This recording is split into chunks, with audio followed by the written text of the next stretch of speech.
If you're listening to this podcast or watching this podcast on the Fandom Podcast Network, I've got a message for you. I don't deal with psychos. I put them away. You're the disease. I'm the cure. And this is where the law stops and I start. This is Cobra, 1986.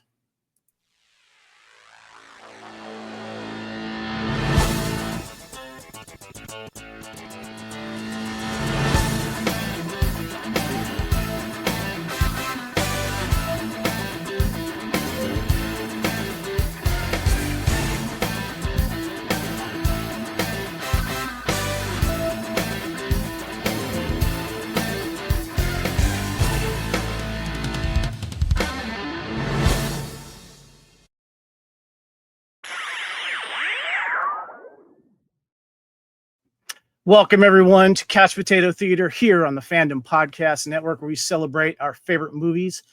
This year, we're celebrating 1980s canon action films with a retrospective on how important these movies were to our fandom and the nostalgic grasp they still have on us today. On this episode, we are discussing Sylvester Stallone as Lieutenant Marion Cobretti on the cult hit movie Cobra. My name is Kevin. I'd like to introduce my guest here on the Fandom Podcast Network, Couch Potato Theater. With me, as always, is my co-founder of the Fandom Podcast Network. Please welcome Mr. Kyle Wagner. What's going on, buddy? Okay, Cobretti. First of all, it doesn't count unless I'm seeing you cut pizza with scissors on my screen. So, okay. All right. So just laying that out there right now. But challenge accepted. But before we go any further, though, we have to bring in the queen of movie foo, Lacey Adderhold. What's going on? Hello. FYI, cutting pizza with scissors is a very specific Italian thing. Nobody knows about it, apparently, but they talked about it in the commentary, and it was defended a lot. Well, Kyle challenged me. So if you're watching the podcast, Kyle, why don't you describe what's happening on the audio podcast right here? So I see you with some cold pizza and some really bad scissors, but it actually cut the pizza pretty well. Yeah, here we go. Trying it here, live on the YouTube. I've had this pizza since Friday. It's still good. Just saying. When he has food poisoning by the end of the show, ladies and gentlemen, then I have to take over. We'll talk about that. But then again, I forgot my axes to cling together in rhythm here for this podcast. I'm going to see if I can rock this matchstick here in my mouth through the whole podcast. So we'll see how that goes. All right. It'll be easier if you have it only sticking out about a half an inch, because you can actually use your teeth to keep it in place. Otherwise, but what's the fun in that, though? You're right. Yeah. So by the end of this podcast, Kevin's going to have food poisoning and he's going to start a fire in his podcasting center. No, but that's basically what's going to happen. He's going to have a lip splinter, is what's going to happen. But Kyle, you said, hey, I had to cut some pizza with scissors. Exactly what I did. So I was ready for you. What was your wife says we share a brain? Yeah. All right, guys. As mentioned, this is Cobra 1986. We are doing a 1980s canon films retrospective. And we've chosen 6 films, and Cobra had to be one of them. We've actually done this on the podcast before our video days. Because Cobra is one of those films that I would watch basically every Valentine's Day. It was your Commando, I guess, Lacey, because you would always watch Commando on Valentine's Day, where I always watch Cobra. I don't know how that started. It just felt like a great anti-Valentine's Day movie, right? Right, Kyle? Well, I just want to speak of the irony of all this, because you have Kevin and Lacey, who, if you watch Culture Clash, are the huge Hallmark movie lovers, and yet on Valentine's Day, they're watching Cobra and Commando. So this is the kind of weirdness I work with around here at the Fandom Podcast Network, ladies and gentlemen. Well, technically, Cobra is a Christmas movie. So you have Let's not get into that. We know that there's some subtle Christmas stuff in this movie, and Subtle? Wait, I'm sorry. The first scene, someone gets shot into a Christmas tree, and that's what. Yeah. Like if you want to go down that road, you probably can. In the Christmas season, it's not a Christmas movie in my mind, though. Guys, this is the Couch Potato Theater here on the Fandom Podcast Network, and I want to let you guys know too that if you got the video here, click on that QR code there. It takes us straight to our fpnet.podbean site there with all of our other wonderful podcasts on the network. We are discussing Stallone, or Sly as people call him, as Cobra, the strong arm of the law. Crime is a disease, and that's where you meet the cure. We are celebrating Canon Films, guys. We are a huge fan of Canon Films, and Cobra was definitely on the short list of doing this. And Lacey, as you are, let's go ahead and remind people, Lacey, that we've been doing some of these other Canon Films. I want to talk about, first of all, Firewalker. You chose Firewalker. Yes. And we had a lot of fun with that, too. And we also did a crossover with Adam O'Brien's Lethal Mullet, as he covered Firewalker as well. That was fun. Two different approaches, so I feel like we got a lot of like different information between the two pods, so that's nice because it's interesting to see. You'll be able to listen to both of them and not have too much repeat information. Yeah. But we had to start things off, Kyle, with a great double feature. It's American Ninja 1 and American Ninja 2, The Confrontation. What's funny is actually somewhere in LA, they are showcasing both those movies back to back. So some other people are also appreciative of this series as well as Canon Films. Yeah, well, it is all about the Canon Films this summer at the Fandom Podcast Network. And I mean, realistically, if you talk Canon, you have to start with American Ninja, which we did not only one, but two, the first ever CPT double feature. And then, Lacey brought up Firewalker. And then we had this discussion about Cobra because, yes, it's technically a CPT rematch because we did do this pre-YouTube channel as a Valentine's Day special. In fact, we'd put it out on Valentine's Day several years ago, but we're talking about Canon. We're like, okay, we had a debate about a lot of films. It's like, we got to get one of those Sly ones in there. And Kevin has a severe aversion to over the top. So Cobra, it was for rematching. This is all about Canon. And we've asked this before, but for those that didn't watch the other episodes and stuff, I want to know quickly, Lacey, what does Canon Films mean to you? Good action, low budget, tongue-in-cheek, potential drinking game movies. Lots of high action, low budget. Maybe you'll like the script. Maybe you'll just watch the fun. Yeah, like low budge, high fun, relax. Just watch something that's. We're not looking for Oscar bait here, right? Kyle. Quintessential 80s B movies that are not really B movies. Somehow Canon Films was able to get superstars to do their films and just crazy action, low level effects, but it's still fun. But Kevin, I was thinking about this and I want to see if you agree with me on it. One of the biggest crimes of the 80s is that Andy Sedaris never did a Canon film. Andy Sedaris was his own thing, Yeah, definitely. What's funny about Canon Films is like, a lot of the bigger ones don't have a lot of nudity like the Andy Sedaris films, They kind of stuck to the action a little bit. I mean, even in this film, there's hardly any of that. There's hardly any romance or anything like that. So, yeah. For me personally, Canon Films, met home video awesomeness. Yeah. Because a lot of these I didn't see in the theater when they first opened up. And when you saw that Canon Films come together and make that noise and that sound, you're like, yeah, this is going to be fun.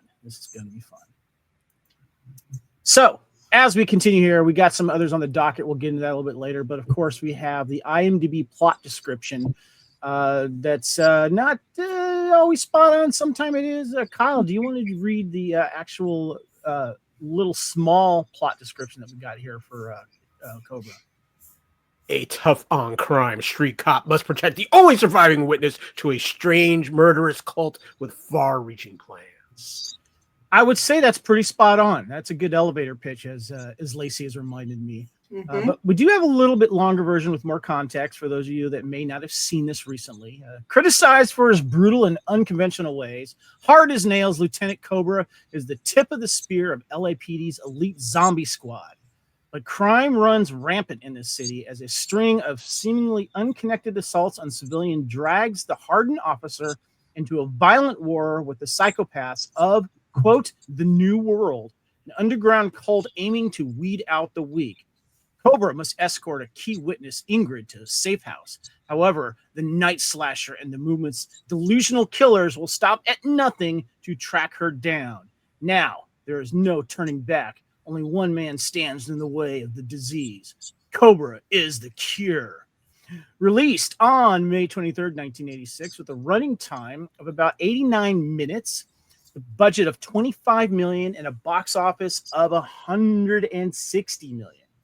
I want to ask you guys real quick, when and where did you first see this? Kyle, what you got? Well, before we do that too, Kevin, I did a little ancestry work before this movie comes out, before we did the CPT, I should say. Did you know that Mr.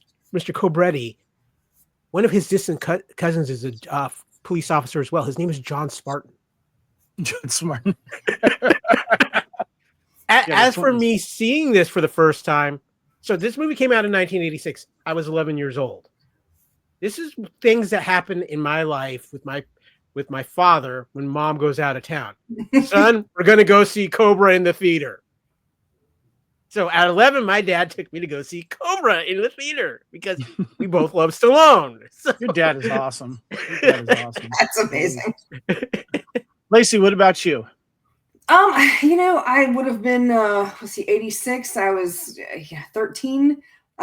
Likely not allowed to go see this alone in the theater. I think I picked this up probably on HBO later on, or maybe it's possible that I saw the made for the edited for TV version, because I very clearly remember my dad cracking up when he said, "Yeah, but it's just a little one." When he talked about and for like months and or years, because I was 13, right? So 13, 14, 15, like your parents can say nothing right? And so that was kind of an ongoing joke in our house. You got a bad attitude. Yeah, but it's just a little one, So that's awesome. Mm-hmm. I never saw this in the theater. I was a little too young at the time. It was VHS home video for me. Mm-hmm. I have a vague memory of seeing it on broadcast television. We'll get into that a little bit later, but definitely eventually owned it. I remember recording it onto a VHS, and I remember then eventually buying out a VHS and stuff like that. So never got to see it in the theater. Would love to see it re-released. That would be really, really cool. So when Sylvester Stallone signed on to play the lead of Beverly Hills Cop, he decided to rewrite the script almost completely. Yes, he was going to be in Beverly Hills Cop. Removing nearly all the comedic aspects and turning it into an action movie that he felt was better suited to him. The studio read his revised script and rejected it. The proposed action scenes would have increased the budget far beyond what they planned. Stallone later channeled his ideas for it into an original script. When Stallone left Beverly Hills Cop, Eddie Murphy was brought to play the lead role. Well, this was based on a book here, guys. The novel, A Running Duck by Paula Gosling, was cited as a source material enough, though, that she also received a screen credit.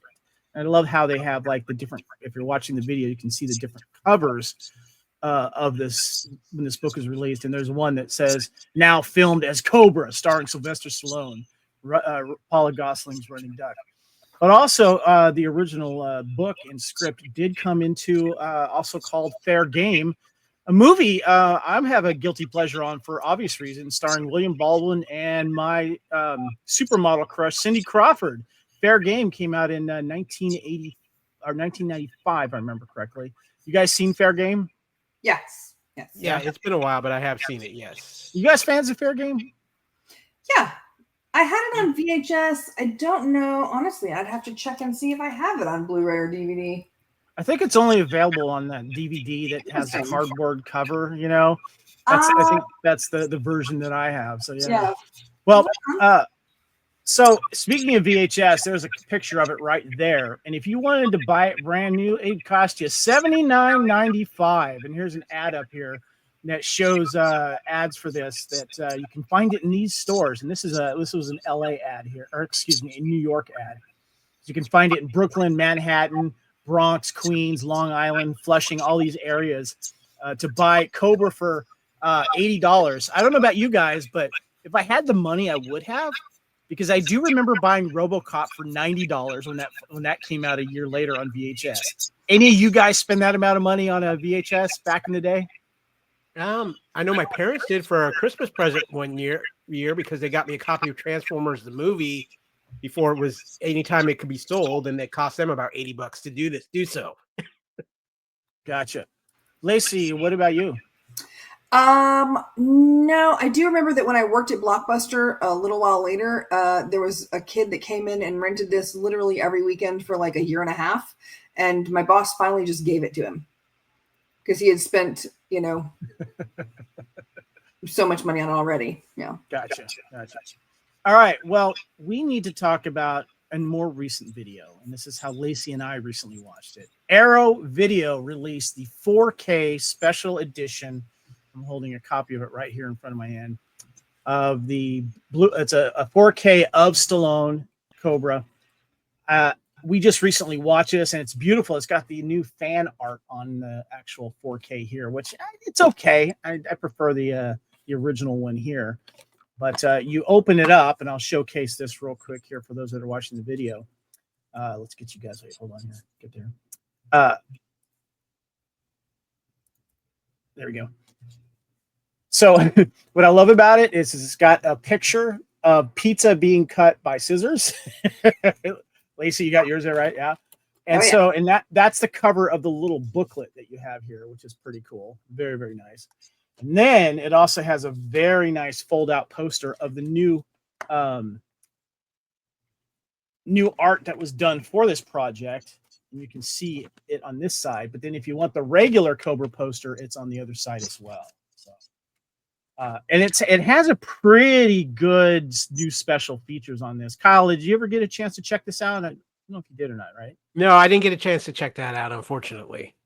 Well, we have the 4K restoration of it, of course, and then there's the brand new audio commentary by film critics Kim Newman, Nick Semlin.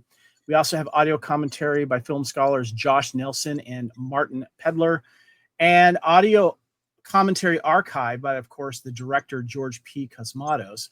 And this was my favorite part of it, was the TV version of the film featured deleted and alternate scenes presented for the first time on home video. This is also part of a rare work print that's out there that I think is like 3 hours. It's somewhere out there. And this is standard definition only. And I want to get your thoughts on this in a second, Lacey. But it was interesting because you actually saw like the commercial breaks that like would fade out real quick and go in there. So yeah.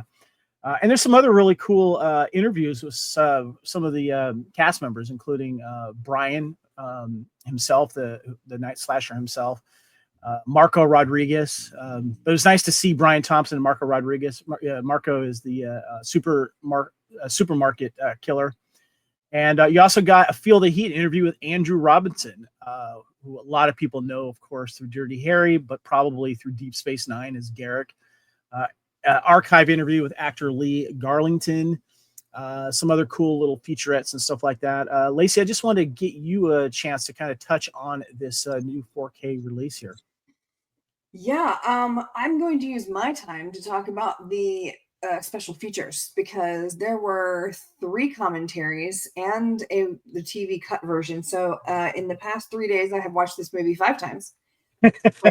Yeah, 5 times. I watched it. I watched the TV version, and then I watched the 3 commentaries. The funny part is that when you listen to all of the interviews that were done, there was a lot of stress on the film. Like there was a lot of there was actually one part of the Brian Thompson interview where he was like, I wish I could say something nice about the director, but I just can't think of anything. And then there was another scene where he was like, it really pisses me off. And I was just like, oh, this is going to be good. Like it was a lot. Apparently Stallone was allowed to direct anytime he was on screen, and he would come in and tell the director exactly what he wanted, exactly how it should be. And the director would just go, okay. But that flipped as soon as Stallone was off site. He would turn into like a dictator and just start yelling at people. And so he said that at one point he was like, man, I was like, I had whiplash, and apparently they called the director Comatose behind his back, George Comatose. Yes. So it's a lot. So it was especially funny listening to the commentary where he was very like he took himself very seriously in the commentary. And after hearing the comments that everybody had made, it was like, oh, honey, no. But I will say that the two commentaries that were by the first one was Kim Newman and Nick DeSimlin.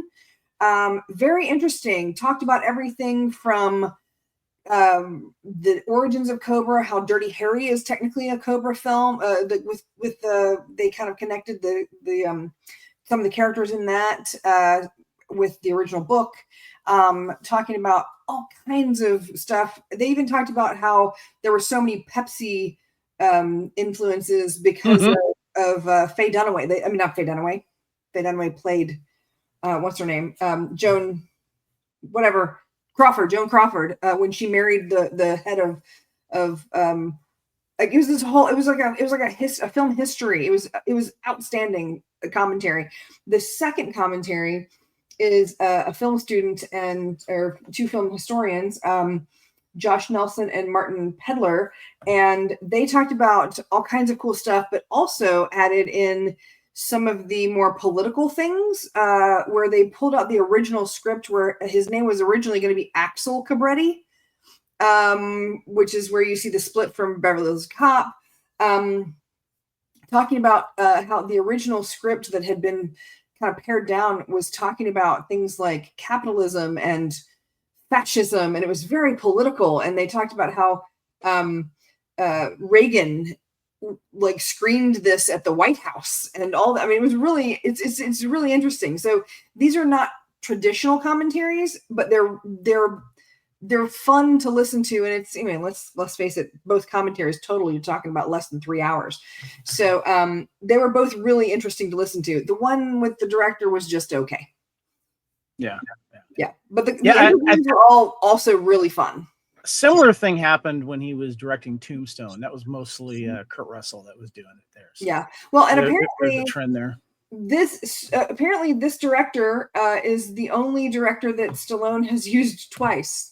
Yeah, First Blood Part 2, and then this one. Yeah. Apparently, no director will like. Apparently, he's very, very tough nut to crack, and if you don't like it, you just don't get hired again.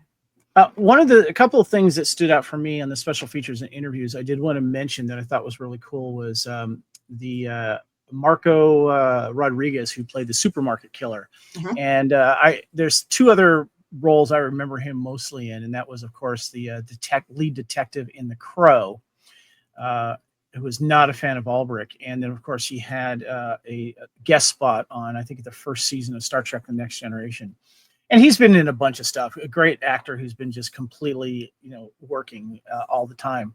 And he actually had his original script from Cobra, and he showed it in the interview because he was given the full script to just look at his beginning part. And then he kept it. And I was like, man, that would be worth something to someone. And I thought that was kind of cool. And the fact that Brian Thompson, his trying to get help on in some direction on how to be a bad guy, and it wasn't exactly the direction that he wanted, but he says, I dove straight into it as well. And Andrew Robinson, who of course was the jerk, head detective that got punched out at the end. Of course, as earlier mentioned, a lot of people know him as Garrick on Deep Space Nine. He was disappointed when he saw the film because he said, quote, that it basically turned into like an 89-minute music video because that's the type of crowd they were trying to go for, and that a lot of character development was cut out of it. And they were trying to basically get to under 90 minutes so they can get more screen time in the theaters and get it out there because they were competing with Top Gun at that time. So really, really good stuff. I was very happy with this edition overall. What is your grade on this, Lacey? I think I have it in as a 7 out of 10. Gotcha. Okay. It might be an 8 out of 10. I can't remember what I did. I think it's one of those ones where I gauge my numbers on how often I'm going to rewatch something, not exactly. How good a movie it is. So if this is on, I'm gonna watch it. I'm not gonna. Yeah. I actually found the television version that is on this disc. It's obviously some of the violence is cut down for obvious reasons. It's for a TV broadcast and it's longer. But I actually, because I didn't find myself missing some of the violence that was cut, a lot of it's implied, or they maybe cut a second out from what you see, which I thought was just effective. But I wanted to showcase, if you're watching the YouTube here, I got some stills from some of the scenes that I captured that were added into this, that were cut out of the original film. And there's this kid that shows up, and you can tell it's Christmas because he shows up to the police station with a present that someone paid him to drop off. And it's revealed that it's someone's hand, that the night slasher sent a message to them. And there's some extended scenes with, Ingrid? Yeah. So when she's right after the photo shoot that she does, she's kind of talking with a friend, and there's a little more kind of like, I'm going to say creepy flirting by David Rash's character before they head out to the parking lot where he continues his creepy thing, And then it kind of caught me off guard, but at the end of the film, after he hangs the night slasher on the hook and they're getting ready to leave, local cops show up to kind of harass him a little bit, and wonder what's going on. And you see that at the end. Lacey, did you watch that version?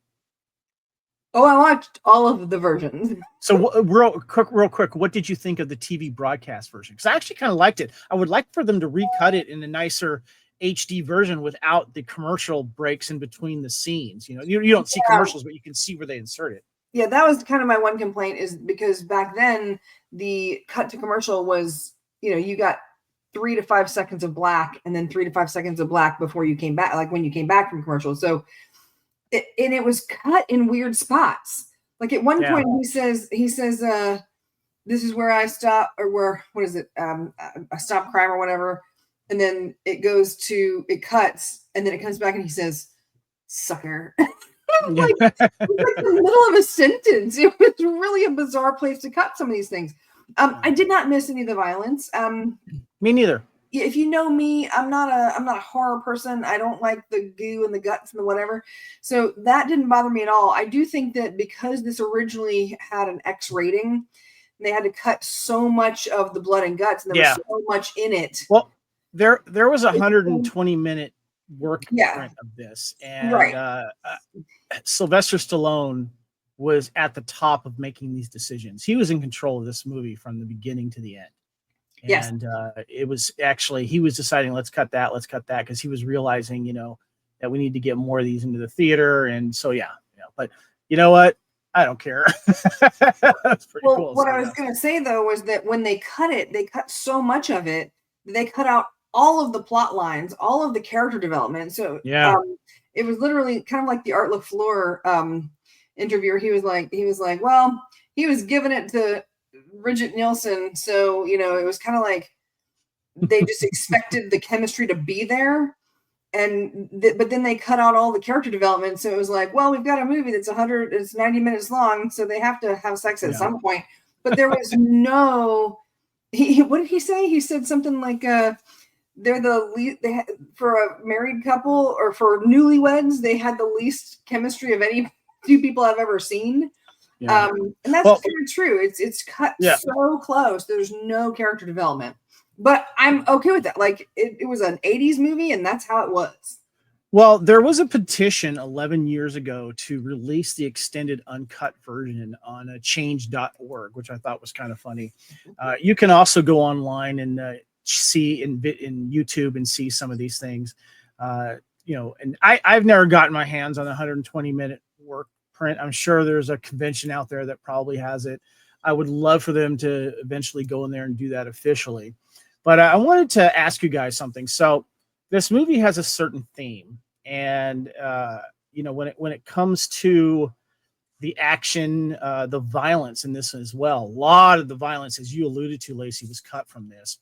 But before we get to that, though, I want to ask you guys, because I was reading some articles, and a lot of the articles had a similar theme. And I wanted to ask you first on this, Kyle. It's a two-part question here. Is Cobra 1986 a quintessential 80s action movie? And where does it compare with other 80s action films that you like, Kyle?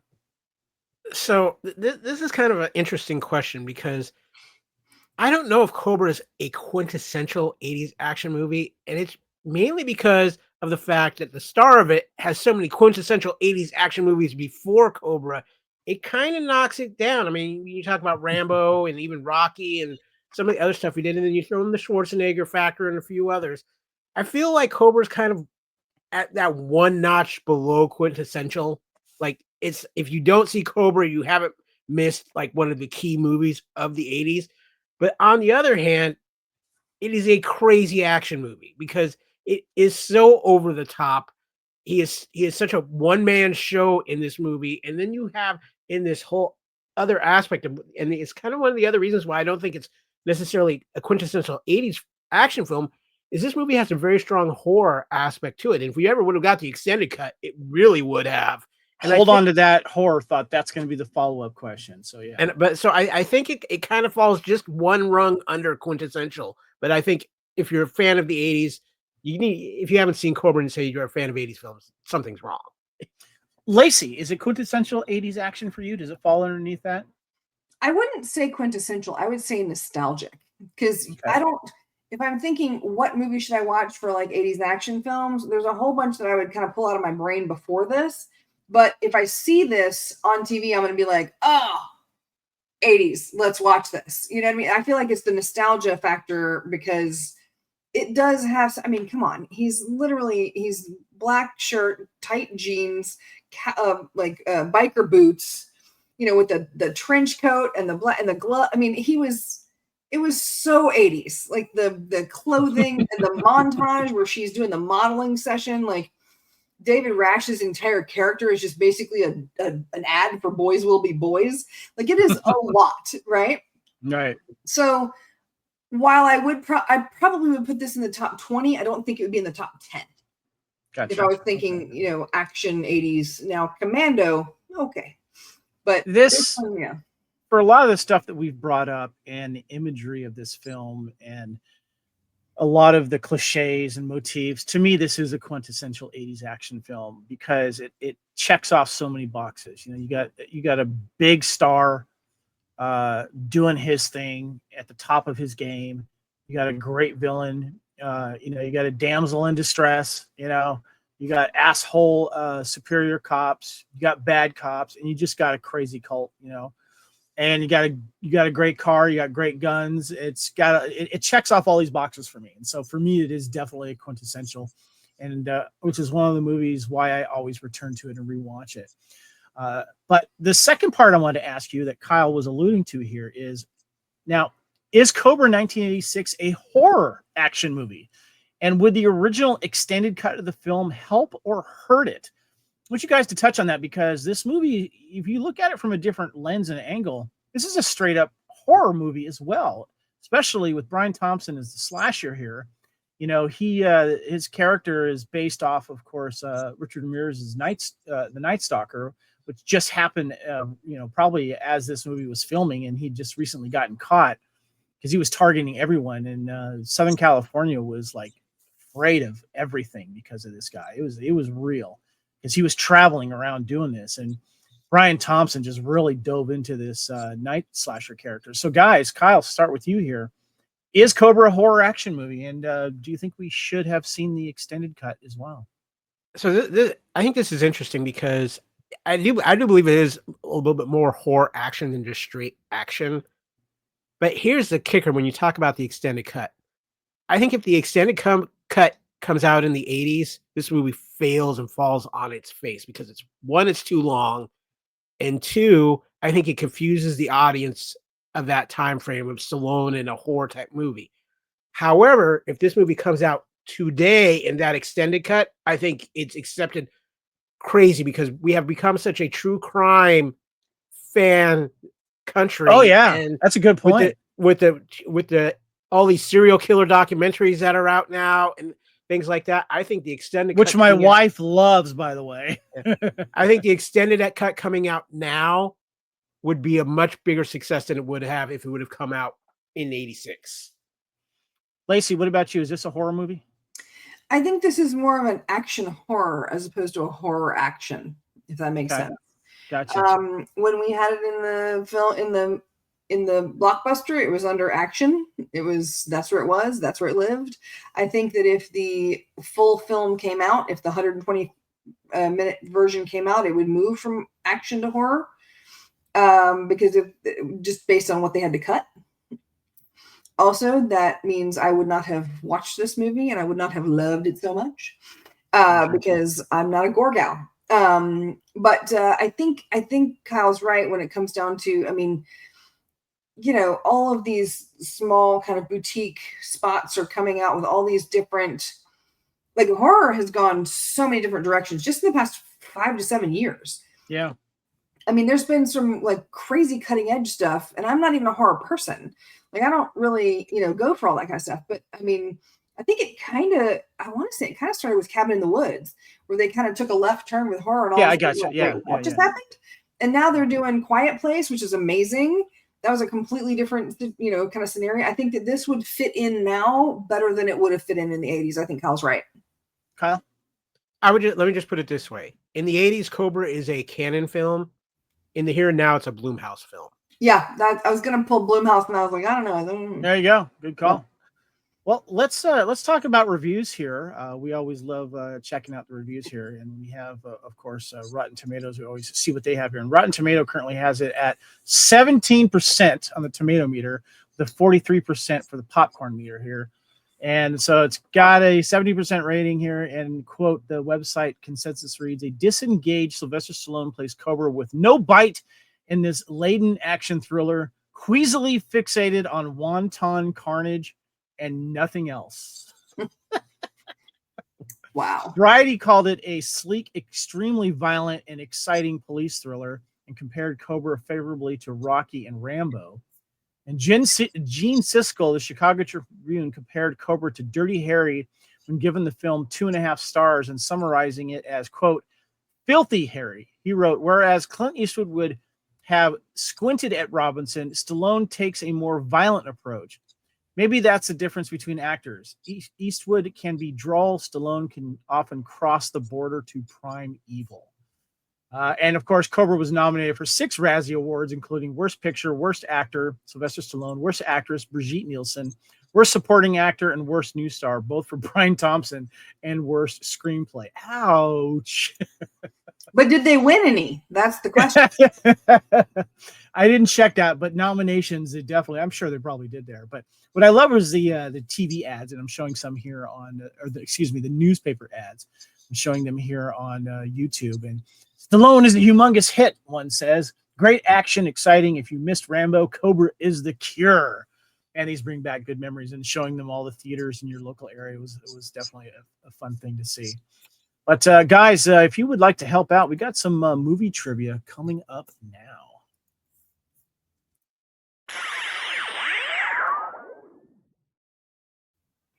Kyle, do you want to hit us up with movie trivia number 1 on Couch Potato Theater Stallone? This is where the law stops and I start, sucker. Was inspired by a line spoken by Steve McQueen in The Reavers. Specifically, the line in The Reavers is, this is where the law stops and I start. In the 1986 film Cobra, Sylvester Stallone's character Marion Cobretti delivers a slightly altered line as a declaration of his own brand of vigilante justice, adding sucker at the end. I think he just got it from Key and I way and saying, I'm going to get you, sucker. Sucker, I don't know. That one does kind of fall flat, right, Lacey? So, yeah. Lacey, go ahead and hit us up with number 2. Okay. Brian Thompson auditioned 7 times before he was hired. On the 4th audition, he met Stallone, who thought that Thompson was too nice to play the night slasher. But after a screen test, he immediately got the job. Also, Brian Thompson had to buy his own ticket to see the film himself personally because he was not invited to the film's premiere by the film's producers and Warner Brothers, which still mystifies him to this day. He says that in the interview on the new 4K release, and just like, geez, man, that sucks. I just have to say this. I truly believe Brian Thompson might be one of the most disrespected actors of our generation. Yeah, we love him, but he never gets the credit he should get. Yeah, that's why I was happy when we recently talked about him in a movie he actually starred in called Hired to Kill. The action movie came out in 1990 because we're doing Time Warp 1990 currently on the Fandom Podcast Network.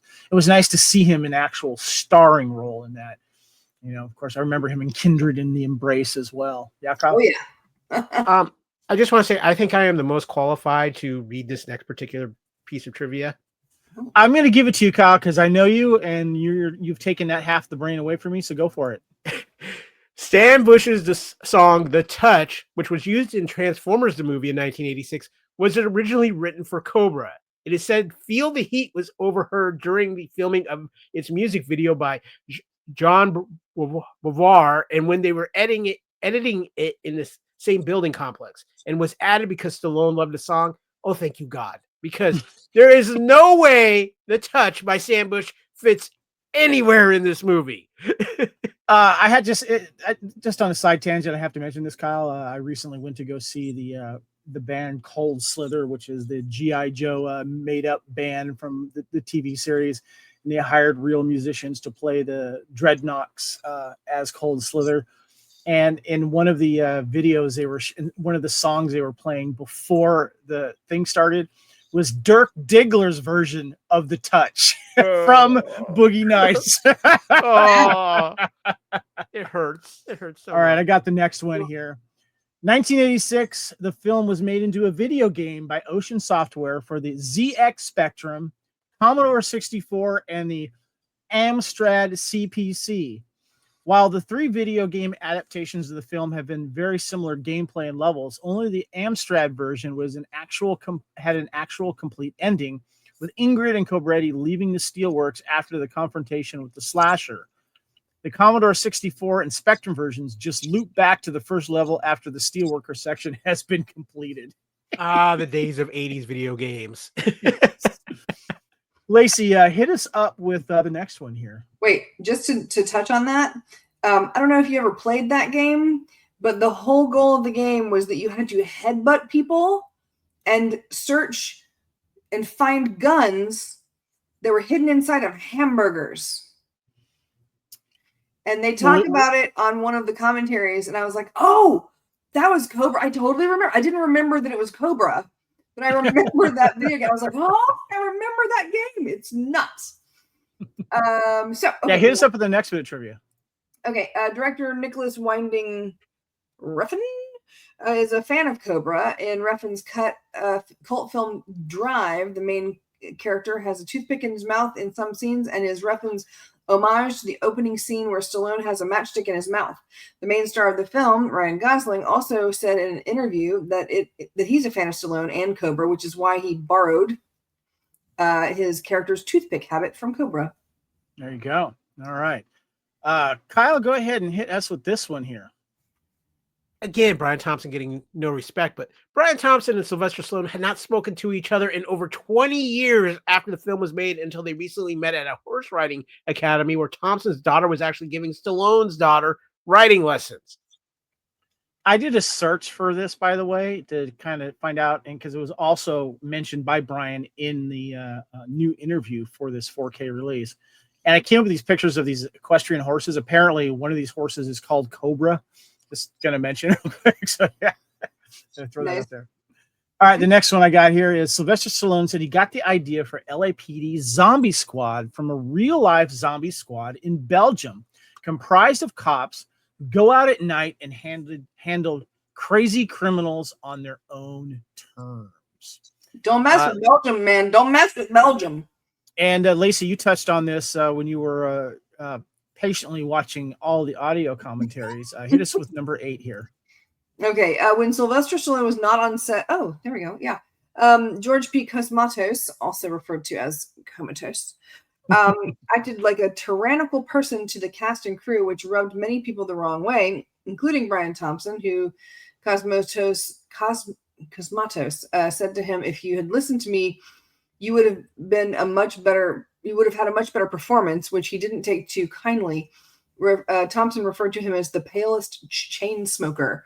Yeah, apparently that's the last thing that Cosmatos said to him when he was rapping. He was like, "You would have been great if you'd listened to me." Like, yeah, Comatose was wrong. Brian was great in this. So yeah, there you go. Guys, let's go ahead and get into our favorite scenes.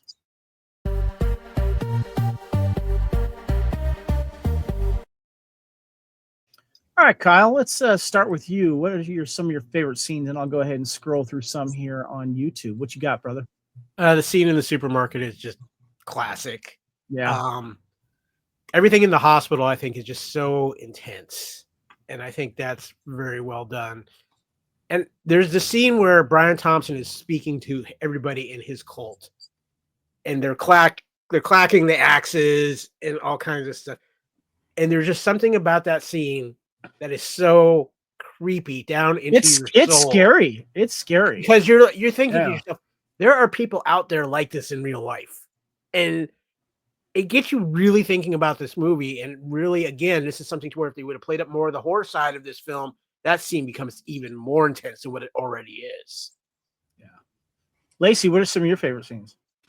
Okay. I will say that the car chase, it's one of my favorites. I'm very sad with what happened to the gorgeous, Yeah. the gorgeous vehicle at the beginning. It was me too. Was it a 50 Ford or 50? Was it a 50 Dodge or 50 Ford? I can't remember. We'll get into that later, but yeah. Okay. So I love that. That was really cool. Yeah, Mercury. Yep. I want to say that the scenes that Lee was in, the bad cop. Yes. Okay, because she didn't have a whole lot to do. She had pivotal scenes, but she didn't have a whole lot to do. Right? She didn't do. I mean, she had. But I think that the way they shot some of the scenes with her, like when she's in the phone booth and Stallone comes up behind her and she's talking about, oh, you scare me. I think that she just had, out of everyone in the script, especially because she was like a crazy psycho, she had the best kind of down to earth kind of thing going on. She was very low key, very relaxed until she was psycho. Yeah. Which is really hard. It's a hard button to switch. Like it's a hard button to turn on, So she had a really interesting, couple of scenes, like and when she got to the end where she was, in the final scene where she's, fighting and all that.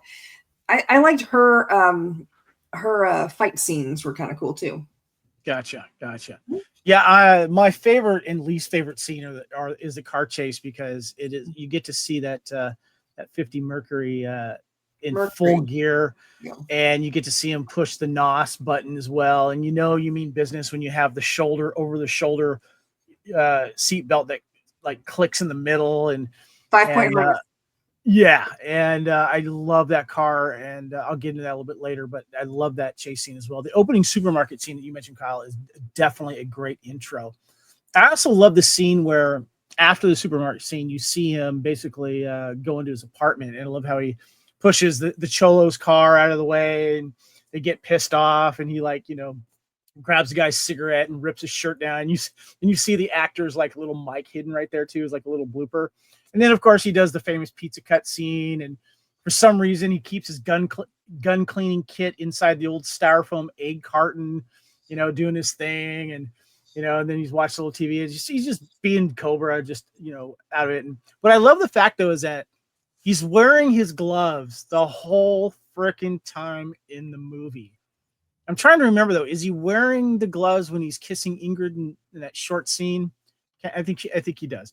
But anyway, I thought that's his thing. He's always wearing his gloves, and the end fight scene too. We got a good death scene there, but yeah, Kyle. Can you go back one slide, Kevin? You had a picture of Brian Thompson holding. That is the scariest knife in all of film. I'm sorry. We will talk about that shortly. Yes, yeah, and he talks about that and dealing with that knife in the special features interview, and how the hero knife, there was two of them, were so sharp. And they actually had to build a 3-foot one that wasn't real metal just so it would gleam from a distance when they would shoot the camera on it and stuff like that. And yeah, that knife was beautiful. Definitely. A little bit of pre-Lord of the Rings force perspective happening. Let's get into some cast and crew discussion here, guys. Now, since we're celebrating Canon films here, guys, we got to talk about, of course, the guys that made Canon. We got Jorn Globus and Menahem Golan. And I want to give a shout out to you again, Lacey, because we've, of course, have been mentioning that you got to check out these documentaries. And one of the documentaries, as you mentioned, is the Go-Go Boys. And I got my own copy, and I just watched it for the first time. And This is very, very cool. So I appreciate bringing it to you. And this is kind of a more personal account of these guys and them growing up and stuff like that. And they also, the one that I talked about too, that we originally saw was the Electric Boogaloo documentary here, talking about the wild, untold story of Canon films. Both were really, really good. If you're a film aficionado, make sure you check them out. And you can also get this little collection right here that I'm holding in my hand. I originally got this one at Walmart here, but I got an extra copy here I'm showcasing. And I just wanted to showcase this one here, guys, because this one here is eventually going to go to Lacey's house because it's going to fill out that that collection that she has here. But this is the Bombs, Babes, and Blockbusters of Canon Films, a 10-pack DVD collection. And if you look here in the corner, it includes this Electric Boogaloo documentary as well. And it covers several of the films that we're going to be discussing here on the special retrospective, talking about Canon Films and what it means. And so make sure you guys check that out. All right. I want to talk a little bit about the cast and crew here, guys. And we've touched on this guy before. I don't have George P. Cosmatos is the director here. I don't have a lot of positive things to say about him because from what I've heard from behind the scenes of this film and also from what I learned about Tombstone. But, he's his own style, I guess. He's his own thing. He's got, he looks like a badass director. When you look at this picture, he's got his hat. He's smoking a cigar. But he did other films like Rambo First Blood Part 2, Leviathan, Tombstone, Shadow Conspiracy, and of Unknown Origin, of course, Cobra as well. I want to get you guys' thoughts on the cast, though. Is there any standouts for you? Lacey, start with you. Brian Thompson. Hands down. Hands down. Love him in all the things he does, but he's so menacing while still being able to, I think it's the scene where he's in the elevator with the woman who gets in and she's like, you guys are supposed to use the service elevator. And he's just calm and quiet and he looks menacing, but when you're standing alone. You put on glasses. It even made him scarier with the slick black hair, But when you, as a woman, you get in an elevator with a strange guy, no matter who that guy is, you kind of tense up, right? But when you're standing next to, what is he, 6'3", giant with and he's got, he's just a huge man. But the fact that you see from behind him that he's, got his hand behind it, he's slowly pulling out the knife. And if the bell hadn't rung and let her off of that elevator, I have no doubt that she was about to be a puddle on the floor. Yeah. Just with skin piled on top. Brian is your standout. Good call. Oh, yeah. He's one of the most memorable things. Kyle, who's standout for you in the cast? I agree with Lacey. It's Brian Thompson. Brian Thompson should have been so much bigger after this film. And again, it's such a shame. But I'm also got to throw out a little thing to Lee Garlington as Officer Nancy Stock, our evil officer, because she was creepy as hell. Let's be honest. I liked Reni Santoni, Cobra's partner, the guy that was always eating something in snacks. There's the scene that I really like when Ingrid escapes the death from the slasher in the hospital, and he says, "We're very nice guys about to ask you very bad questions," and the way his bedside manner I thought was very, very cool. And he just seemed like a cool guy. He gets Cobra, and they get each other. And I'm glad that he survived at the end, even though he did get shot, but he survived. I thought that was good. So, yeah. Now, the one thing I want to ask you guys is something we have a little fun here with the casting. It's the Ocean's 11. Do you think we need one more? Or who would you add to the cast? Or you can choose this one. The Tom Selleck was Indiana Jones. Which cast member would you replace with another, and who? I'm just going to go ahead and mention mine here. I don't know why, but I would like to add Cary Green to this cast. And I have a list of the top 100 notable stars during the filming of this film. And she was number 100. And she was, of course, just a darling in Lucas as well as Goonies.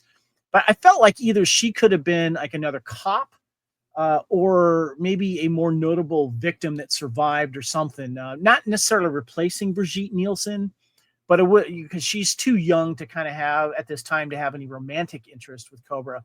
But I just thought that she hasn't really done it like other than Goonies and Lucas. I felt like if she was in an action film like this really would have been cool for her character. And of course, I've crushed on her for years, so that's my thought. But Kyle, what about you? What do you got? Who'd you replace? I actually have one for each category. Okay, what you got? As for we think you need one more. I'm putting Brian Dennehy in this as the mentor to the Night Slasher. Oh, so he's like part of the cult, you mean? He's like the guy who's maybe mentoring this Night Slasher, maybe like his father or a stepfather or something like that. Brian Dennehy can play out the good guy or the bad guy, but when he plays the bad guy, he can get pretty intense. And I think he would have been very interesting in that kind of role. Can I just interrupt something real quick? Because there was something that really cool in the interviews on this new 4K where Andrew Robinson, who's Detective Monty, he actually reveals in the interview that at the end, instead of getting like punched by Stallone, he actually in the script was going to be revealed as the leader of this cult, where his t-shirt would have been removed and he would have had this this very cult tattoo on there. And he actually didn't really care for the idea. And I think it was brought up with Stallone. And they're like, yeah, let's go ahead and not do that instead. But he was originally going to be that Brian Dennehy surprise, like, oh, he's in charge and he's one of the main cop guys. And then he was also relieved that didn't happen as well, because then he'd have to be in makeup for another 3 hours, which he got used to a lot, of course, as Garrick on Deep Space Nine. What was your other thing, Kyle? Who would you? For the Tom Selleck for replacement, I'm replacing Brigitte Nielsen. Now, we all know why she got this role. Yeah. I am putting Helen Slater in that role. Ooh, Supergirl, Helen Slater. Okay. I think she has. Is she a little young, though? That's where I'm kind of concerned. She did Secret of My Success around this time, so she can play a little bit older. She's got the beauty of, I think, of Brigitte Nielsen, but a little bit softer, and it feels a little bit more like. That's the problem with Brigitte Nielsen. She's not one of these actresses that ever feels like she should be an actress in peril, because we've seen her in too many strong female roles. I think Helen Slater's played strong enough to where you could see where she could stand up for herself at times, but also has that beauty and softness that makes you feel like she's a little bit more in peril than at times Brigitte Nielsen could be. Nice. Lacey, what about you? Do you have someone you would add or replace? Just FYI, Brigitte Nielsen and Helen Slater are the exact same age. There's only like a month between them. There you go. Thank you. Yeah, right on. But I will say, okay, I think that the oh my gosh, what did you got? Mentor is that's where I was going, and I put in Brian Cox instead of Brian Thompson. Oh, okay. Brian Cox instead of Dennehy. But I will say, if I was going to replace someone on this film, it would be the director. Because Stallone, not in a bad way. Like, Stallone directed like 80% of it, so just give it to him. He's shown that he can direct. This is not, he's directed since then. He's done well. So, he came in on set every day with like shot lists and close-ups and all this kind of stuff. So just let him direct the other 20 minutes. You know what I mean? Like, I would have just let him do it, because it seems like most of the stuff that got cut out was Cosmatos's input. Yeah. Right. And so, it's basically a film directed by Stallone at this point. Yeah, pretty much. Kyle, you give it to him. No. I just want to say this too. On the flip side, mm-hmm. I don't think there was any other action actor who could have pulled off Cobretti. I think Stallone is the only one who could have truly pulled it off. I know Schwarzenegger couldn't do it. I don't think Kurt Russell could have done it. I can't. It's the attitude, the look, the feel of Cobretti. I think Stallone's the only one that could have really pulled it off. I think Seagal could have done it. It wouldn't have been as good. It wouldn't have been as good, and he would have tried to put a lot of like Eastern twists on it. But between Stallone and Seagal, I think that they were up for a lot of the same stuff that maybe wouldn't have included Arnold or Jean-Claude Van Damme. Well, guys, we got some fun categories coming up. Let's hit some of those.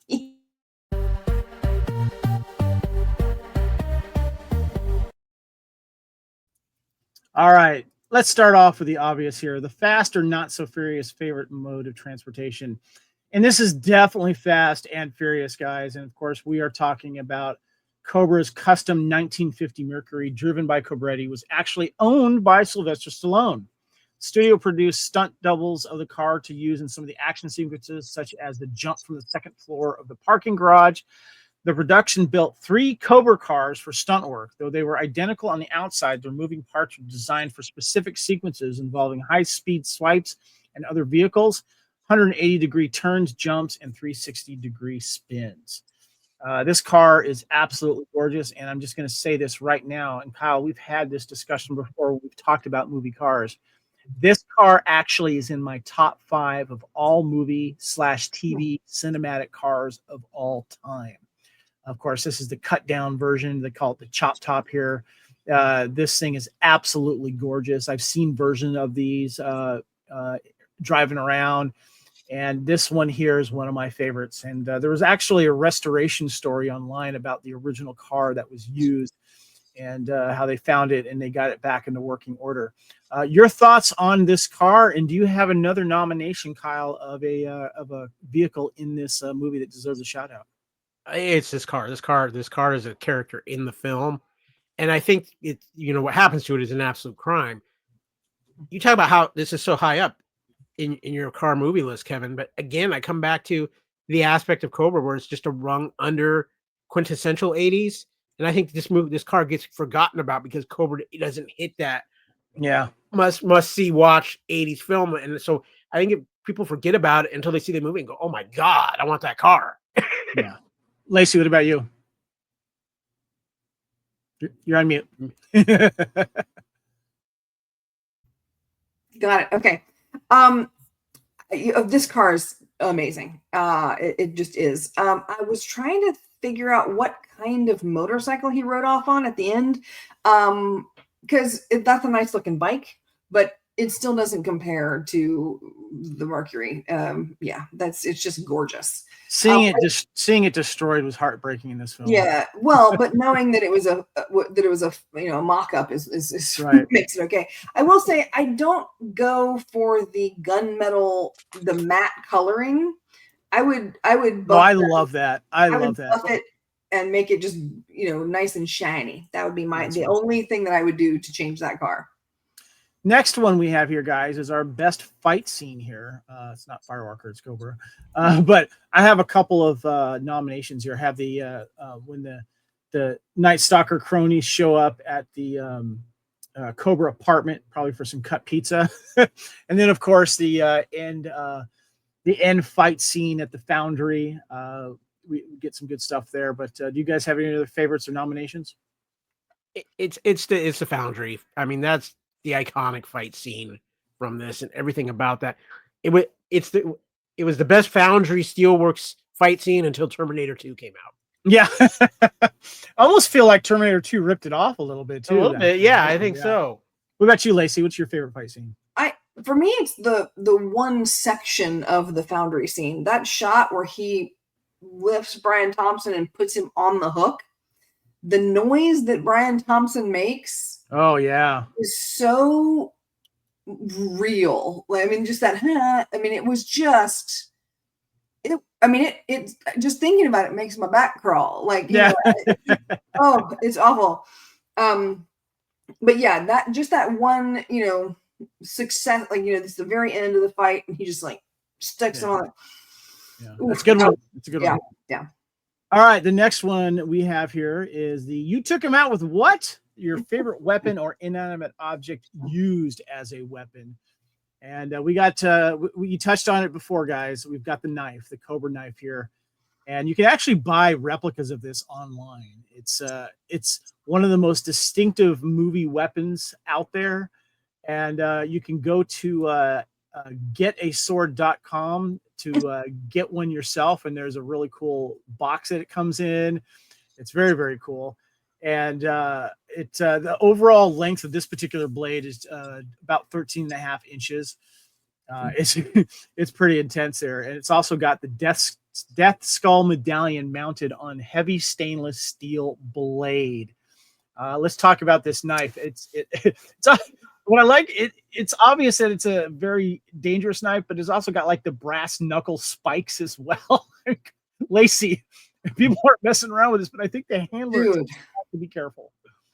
I think that the only thing you have to know about this knife is that Brian Thompson in his interview was like, the number of times I accidentally sliced my leg because between scenes I'd have it sitting on my hand. Like he'd have his hand sitting on his leg and then he'd just move his hand and not realize that he would slice his leg. And he had all these, cuts and bruises and accidental. I mean, it's cool looking. I think that if you have the brass knuckles outward like you're supposed to, that means the knife blade, if you're looking at the picture, the knife blade's on the outside as well. So I don't know that the spikes are necessary, because if you go for a punch with the blade right there, you're gonna just slice somebody's face off. Yeah, this might be like the definition of overkill. Oh, totally. It's for looks. Like literal overkill and intimidation. What about you, Kyle? What do you think of this knife? Okay, so let's take a look at this knife just aesthetically here. It's terrifying to look at, but the fact it's got that little hook in it means when you stab somebody and you stab them deep enough, when you're pulling it out, you're hooking them from the inside. You're pulling more guts out. Yeah. Then you add in the brass knuckles, and again, this is one of the scenes when he's fighting him, and he's got the knuckles with the spikes right at his eye, and there is nothing more than something like trying to go in somebody's eye like that. I mean, the crime scene specialist people have to be looking at the wounds on these victims, going, "What the hell they use?" And then when they find it, they go, this makes sense. Okay. But yeah, this knife is just pure terrifying. Well, being a fan of cool weapons in movies, this has one of my favorites here, and this is the Stallone pistol here, Cobra's guns here. Cobra uses a custom Colt Gold Cup National Match 1911 modified to a chamber of 9mm, not 45mm. And I want to give a shout out, if you love movie guns, check out Hollywood Guns on YouTube. I follow them, and they did a really cool version of this. And they talked about the change that was done for this, because then he can hold more ammunition in there if it's a 9mm. And plus, it's got the cool Cobra etched into the handle, and you always see it, stuck down his pants, which isn't really a safe thing to do. But definitely thoughts on this weapon. I love that in the commentary they talk about the fact that there's a specific type of bullets that is required for this type of gun. They're called frangible bullets, which are illegal for police to use. So that just kind of gives you a little tiny tip as to how he's managing his entire character. Like that right there. It's one of those things where, like, unless you know guns, which I did not at the time, I don't know, I'm familiar, but not that familiar, right? Well, the cool cop boss that talks to Cobra saying, "You do what you do best," so he's like, "All right, carry your social." Kyle, your thoughts on this weapon? It's a great weapon. It's one of the more unique 80s weapons, and you add in just that beautiful grip on it with the Cobra image on it, and it's unique. It stands out in ways. It's probably one of the knife and his gun are probably two of the more recognizable 80s weapons. When you really, like, if you were to see something, you know exactly what that's from. Yeah, I'm glad you brought that up, Kyle, because the other thing is his machine gun. It is the Jatomatic SMG that's used by Cobra in the movie, and it's fitted with an early laser scope on there, which was a thing that was coming out in the 80s. Oh, it's got laser scope. It's a big deal. And this is a Finnish weapon, a 9mm submachine gun developed in the late 1970s. And what I like about this film is that it shows him bringing it, out of the case again and putting the pieces together, and he uses it effectively, somewhat effectively, during the car chase scene. And I've actually watched videos on YouTube of gun enthusiasts firing this thing. It doesn't seem to be the most reliable weapon. It was an inexpensive weapon to make, but I always think of another movie whenever I see this film, and of course that is Red Dawn, where the Russian commander sees that Charlie Sheen and Patrick Swayze are hiding on the train, and he uses this weapon. This is the weapon that he carried and he used in it. And it's been in a couple other 80s films. It's not quite as fantastic as the MAC-10 or the Uzis, but it definitely had its moment in scene history. Did you say that was Finnish? Finnish weapon, yes, Finland. Yep. I mean, you don't really think of the Finns as a violent society. Oh yeah, they make weapons. Yeah. Interesting. So I just kind of was like, oh, okay, that's a little tidbit. Okay, cool. Let's talk about the Sean Bean Award for Best Death Scene. I'm going to nominate 2: the supermarket killer, Marcos, in the beginning, and then Brian Thompson getting hooked to death and then being slowly dragged into a furnace to burn to death. There's some other good death scenes that are out there that the Night Slasher himself does. What is your favorite death scene, Kyle? It's Brian Thompson getting hooked and fried. I mean, damn good death scene there. Yeah. I mean, not only are you getting impaled, you're getting charbroiled afterwards. That's just not fun. Come on now. That's not my idea of a fun Saturday night. I'm agreeing with you, by the way. That is the best death scene for me. Lacey, what's your best? That's it. I called it out when I said best fight. That's the best ending to a fight. I mean, it really is. There you go. And again, I cannot express how much the noise that he makes is so guttural. Yeah, he nails that. Just that whine of just being like, it's almost infantile. It is. Coming from this like grizzled guy. Yeah. No. All right, this is a fun one we always like to come to. If you were a non-speaking extra on set, what scene would you like to be in? I have a couple nominations here. The after shooting of the supermarket Psycho, he's getting interviewed by the news group, and there's a bunch of people hanging around. That would be a fun one to be part of.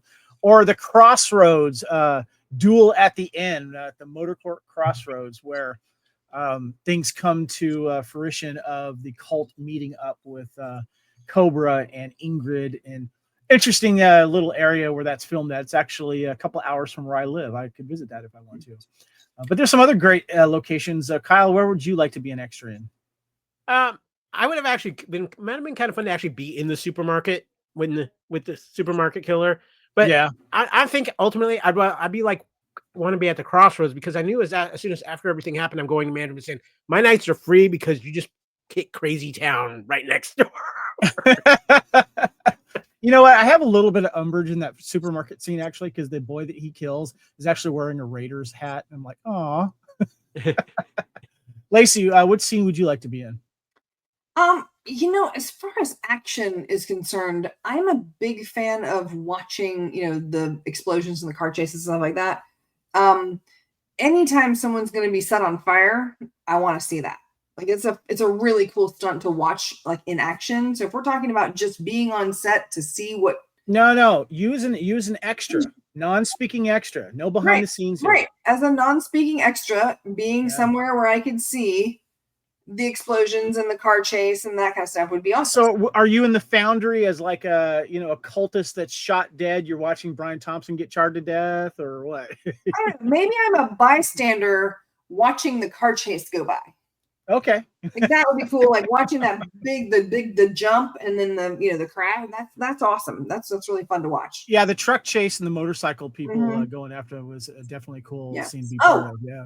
I would have totally been in the scene on the back of one of the bikes. I would have been like one of those bikers bitches. Yeah, absolutely. Nice. There you go. I would have been in the middle of that crowd. Yeah, absolutely. Nice. Fun. Yeah, I could see the guy riding the bike, riding with a shirt on the back that says "the bitch fell off." Okay, here we go. Here's our other fun one here. As an extra, you're friends with the on-set prop master. They say you can take one thing home from the set. What prop are you taking? Now, I have some nominations. Thought I'd share them with you here. The gun, obviously, is very iconic. I love the Night Stalker artist rendition of Brian Thompson that Stallone holds up. I would love to get that and then have Brian sign it. I also love the large hamburger that Sly brings over to Ingrid's character, when she's like just drowning her fries in ketchup. I love that big hamburger. And I'll take any of those robots during her sexy photo shoot. Those are pretty cool. But Kyle, what are you taking home from the set? Well, if they would let me take the knife, I'm taking the knife. I mean, Okay. Yep. that is that. But I feel like that's probably the big pick there. yeah, it's probably the big pick. If I'm taking something more a little nostalgic, I'm taking his pizza cutting scissors. That would be tough to explain unless you have it like framed and then a picture of the scene and stuff like that. Yeah, exactly. There you go. Is the pizza too much to ask for? I guess that wouldn't be too good. Or maybe his jacket. Ooh, okay, gotcha. Of course, my pizza's lasted 6 days, so there you go. Lacey, we'll find out later. Lacey, what piece? What are you taking? What prop are you taking from the set? Can I have Brian Thompson? I just want to sit and like have him tell me all the stories like that. I feel like he would be a great like conversation to tell all the crazy stories. Why was Rick Rossovich not available? Not like that. I'm just saying, like, he seems like a genuinely nice guy in the interviews, but he has so many fun stories. That seems like it's interesting. That might be a fun category to add. Is like, who from the set actor would you like to sit down and have a dinner with and talk? Right. Who you want to buy a beer? Yeah, I'll consider that. But I need a prop from you. Okay. For the prop, I'd probably go with the giant armful of food or the little bobblehead. Or the frog. No, the frog. I want the frog. The funny the little puffed up taxidermied frog. I would legit keep that. Okay. Yeah. That's a good one. Yeah, the frog's good. All right. This is like how 86 is this? This is the Vanilla Ice Cool as Ice award to the most dated thing or person in this movie. I think it's obvious. It's the photo shoot with Brigitte Nielsen and all the stuff that she's wearing in that photo shoot. Wait. The different hairstyles she's rocking. But I'll take other nominations. What you got, Kyle? It's that photo shoot, especially the curly hair that she's wearing in that one photo. But yeah, everything on that photo shoot was just that is so dated now. It's crazy. The Sports Illustrated swimsuit cover outfit that she's wearing there. Yeah. Yep. Lacey, do you have a dated Yeah, David Rash's misogyny. Yes. That's the most dated thing in this. I mean, you're absolutely right. Yeah. The clothes can come and go. Like that though, if you're looking at the video right now, the top left picture, that suit, she could wear that today. And it would look great. I would probably change out the necklace or whatever, but that could be worn today. On the right, that's not something that you wouldn't see at a beach in Brazil, right? Even today. I was going to say for her swimsuit, you would probably only see it in Brazil. Yeah. I feel like you're going to see that on the. There might be a few beaches in Europe you might see. Yeah, on the Med, you'd see that on the Mediterranean, maybe in Monaco or something, or Gotcha. But I don't think that her clothing, but I think that's part of what I'm saying with his like the part of the photo shoot that is so dated is David Rash's character. Yeah. And just it's like, it's almost like he was inviting to be killed, Yeah. All right. We've got the Titanic I'm King of the World career moment. Was an actor in this movie at the top of their career, or was anything else in this movie trending, newsworthy, tabloid popular when this movie was released? And as we learned watching all the special features and behind the scenes, Stallone was at his apex mountain here. He was calling the shots. He was he got the most amount of money for a movie. $12 million. Yeah, $12 million for Over the Top there. And it was Stallone's world and we were living in it. And of course, he and Brigitte Nielsen, of course, having previously worked on Rocky IV, they were the it couple. Didn't last very long here. You can see I love that her dress. You can see how taller she is than Stallone in this picture here. So, yeah. I was going to say her dress is taller than Stallone. Yeah. But unless you guys got another nomination, I would say Stallone here definitely is at the top here. Kyle, what you got? Do we have to consider this apex for Brian Thompson? Yeah, I'd say this is. Yeah. This is his big one. Yeah, this was his first real. Yeah. And come on, steals the movie a little bit. Yeah. This isn't. I gotta say, this isn't apex for Brigitte. It's Flavor Flav. That's apex. Do you want to explain that, Kyle? Brigitte Nielsen and rapper Flavor Flav had quite a relationship in the 2000s, thanks to a certain reality show that they met on and actually romanced each other on. And it's one of the funniest things ever. It really was. Yeah. Lacey, what do you say is King of the World moment here? I think it's going to be kind of because I think Stallone, I mean, he had so much success with Rocky and Rambo. And I mean, this wasn't a new thing for him. Now, I mean, he was maybe highest paid, but I think this is Brian Thompson's just huge breakout role. I mean, before this, he was playing in the Conan, like show at the studio, like the live action show. You know, so this was kind of a really big deal for him. And I think this kind of started everything.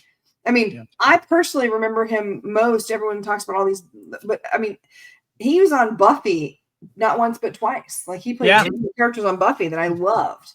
What does that do? Yes. And in the first season, he was the one of the masters, vampires. So he's done a lot of cool stuff. All right, guys, we got the aliens nuke it from orbit hot take. Does anybody have a hot take about Cobra that they would like to share? I'm going to say this. I think a movie that is underrated and got played with so much and screwed around with so much that it never really hit the apex it should have for a Stallone movie. And I also think that if it comes out in a different era with the uncut version, this movie is just wildly huge because I think it plays on so many sensibilities that are in a more of our modern day than what it was at the time. And I think it's marketed as a horror movie. It's going to scare the living hell out of people, and people see Stallone in a totally different way. Good point. Yeah. Lacey, you got a hot take? I think that this might be. I think that I know this is going to sound strange, but this is one of the few movies that I think could be remade today and actually develop the characters. You can still put Stallone in the character. Like, I'm not saying maybe change a couple things, but I'm not, but have Stallone direct it or whatever. I think this could be made today and you could actually create more backstory for the characters that needed backstory and give a little bit more chemistry where you needed it and that kind of thing. And it would be a really legitimately, like, it would be a solid cop drama. I mean, renegade cop going after a cult in the city. Like I think that. Well, we have this sequel topic coming up. I have some thoughts about that. So. Okay. I like that. I agree with you, and it's something that has been on the board for a while in Hollywood. Mm-hmm. My hot take is I feel that this isn't my hot take, but I want to reiterate that I feel like this is an action horror movie. Mm-hmm. And when I do the top 5 villains of all time, my number 1 villain of all time is Clarence Boddicker from RoboCop. Okay. Darth Vader is there in the top 5. And I'm going to put Brian Thompson as one of the best movie villains of all time. He steals this movie. We've talked of his praises on this podcast so far, and I think that he really, if he doesn't give the performance that he does in this movie does not do as well as it did. And I feel like this brings a horror element to this, which I love, and I think this is a very unique action horror film as well. And it's because of Brian. And this was the film that turned me on to Brian and made me become a Brian Thompson fan as well. And I loved him because he's done several Star Trek appearances, especially as a Klingon. And you could tell because of that square jaw that he has. But yeah, Brian Thompson is I had probably almost put him like 2 or 3 right now as favorite movie villains of all time. So, yeah. All right, guys. Well, we touched on it. Lacey, what happens next? Is there a remake, reboot, sequel, prequel? What would we like to see? And what's funny there is I know Sylvester Stallone himself has teased the idea of a Cobra 2. It's never happened, but we have some fan art that I found on the old internets here of what older Stallone as Cobretti might look like and do and stuff. But I feel like we should have gotten a sequel to this, with 10 years of the original film. Don't know if they could still pull it. I like the idea of maybe a TV series. And what you were touching on, Lacey, what would you like to see?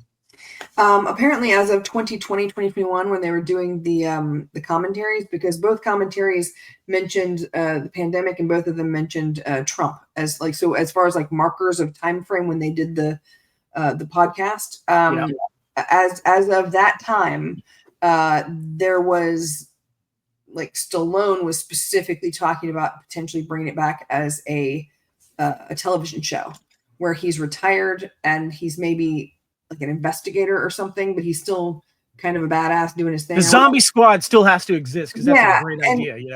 The basic thing was, I think that because he had been so anti-TV for so long, that now he did Tulsa King. I don't know. Yeah. Has he done any other TV? Tulsa King, I know. I can't remember, but yeah, when I saw him, he's really good in that. Yeah. Well, when I saw that he was doing that, I was like, "Whoa! I've never seen him in a television show before." So I think maybe he might be really interested in kind of keeping that door open for television. I think maybe he likes the format. Maybe he likes the long-term storytelling. Maybe he likes the shorter hours. Who knows? Good call. Kyle, what about you? What are you, a sequel? What do you wait. James Mangold do a sequel of Cobra called Copland?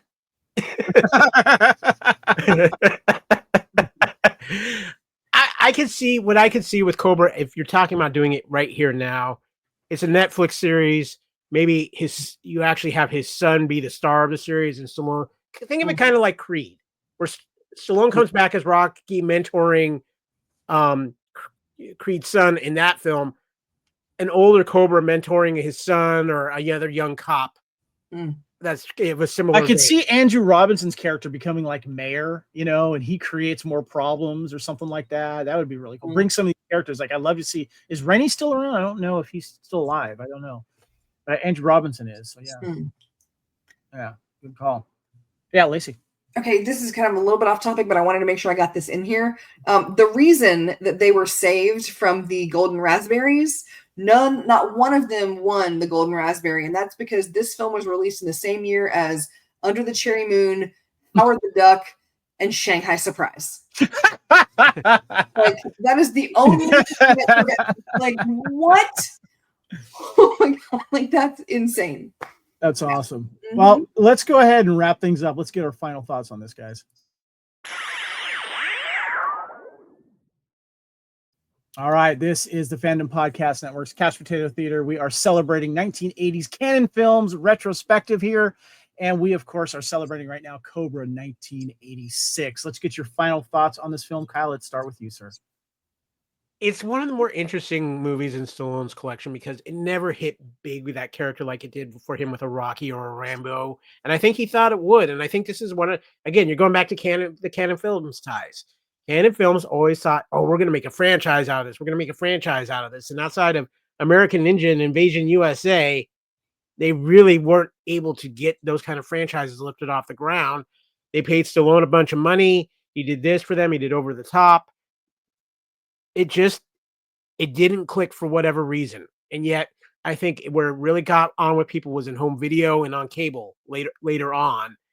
And I think it's one of those things that if it would have just been a little bit more successful, maybe not screwed around with as much, could have turned into a franchise for Stallone. But I think the more important question is that by the end of this podcast, is Kevin's stomach okay after eating that 6-day-old pizza? Lacey, what are your final thoughts on Cobra? You know what? I dug it. I think it's one of those movies that it is of its time, but also it's kind of got that timeless classic kind of deal. I think that you watch it for what it is and you enjoy it for what it is, and I have no complaints. If I was not doing that, if I was looking at it as a film student, I could write a paper. I could write a 20-page term paper just on the concepts of politics and capitalism versus fascism, just based on like 30 minutes of this movie. I think it's a fascinating thing to look at.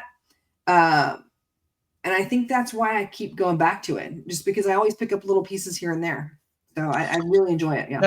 That's an interesting point, and it's something where I fit in there as well with that take you have, Lacey. And we were discussing the original extended cut, and some of the problems that like Andrew Robinson had, how there was no character development. I got to say though, part of the charm with this film, in my opinion, is its 89 minute running time, because it's an easy watch, and it's lean. It's fast.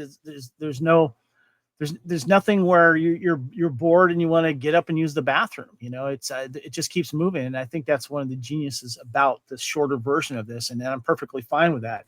I would eventually, like to see a nicer version of the television cut put out there with, not the breaks and everything, but there's just so many things I like about this film. I love the look of it. I love the cars, the props, and I got to give it to Stallone. It's a cheesier kind of version of Stallone, but I like it. I like the look, and I like the subtle humor that the character also shows throughout the film as well. And I find that enduring. Lacey.